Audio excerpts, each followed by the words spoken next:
আমরা প্রথমে ওই দিকটাই যাব।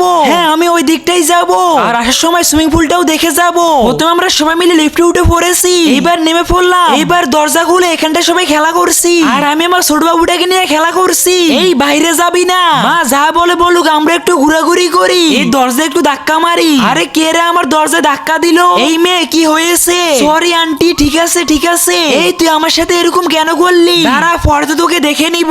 এই দরজা তো একটা ধাক্কা দিব। এই ফালিয়ে গেলাম। আর ও এমন কেন করছে আমার সাথে?